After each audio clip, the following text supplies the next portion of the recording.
രസം അത് ആർക്കും ഉണ്ടാക്കാവുന്നതേ ഉള്ളൂ. നല്ല രസം ഉണ്ടാക്കൽ അത്ര ചില്ലറക്കാരിയൊന്നുമല്ല.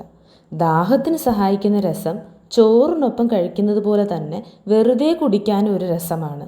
അപ്പോൾ പിന്നെ ദാ പിടിച്ചോ, എളുപ്പത്തിൽ ഉണ്ടാക്കാവുന്ന നല്ല നാടൻ തക്കാളി രസം.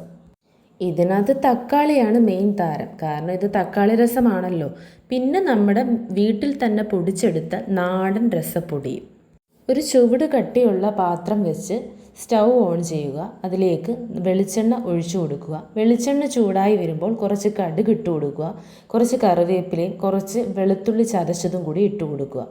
പിന്നെ കുറച്ച് വറ്റൽമുളകും കൂടി ഇട്ട് കൊടുക്കുക. ഇവയെല്ലാം ഏകദേശം ഒരു ഗോൾഡൻ ബ്രൗൺ നിറം ആകുമ്പോഴത്തേന് നമ്മുടെ കൈകൊണ്ട് തന്നെ നമ്മൾ കുഴച്ച് വെച്ചിരിക്കുന്ന തക്കാളി, മിക്സിയുടെ ജാറിലല്ല, കൈകൊണ്ട് തന്നെ കുഴച്ച് പിഴിഞ്ഞെടുത്ത തക്കാളിയാണ്, അതിൻ്റെ കൂട്ടും കൂടി ഇട്ട് കൊടുക്കുക. പിന്നെ നമ്മുടെ വീട്ടിൽ തന്നെ പൊടിച്ചെടുത്ത ആ മസാലക്കൂട്ടും കൂടി ഇട്ട് കൊടുത്ത് ആവശ്യത്തിന് ഉപ്പും ചേർത്ത് നന്നായി ഇളക്കണം. ഇളക്കി വരുമ്പോഴത്തേന് നമ്മുടെ പിഴിഞ്ഞ് വെച്ചിരിക്കുന്ന പുളിയുടെ ചാറും കൂടെ ചേർത്ത് നന്നായി ഇളക്കി ആവശ്യത്തിന് വെള്ളവും ചേർത്ത് നന്നായി തവി കൊണ്ട് ഇളക്കി യോജിപ്പിക്കുക.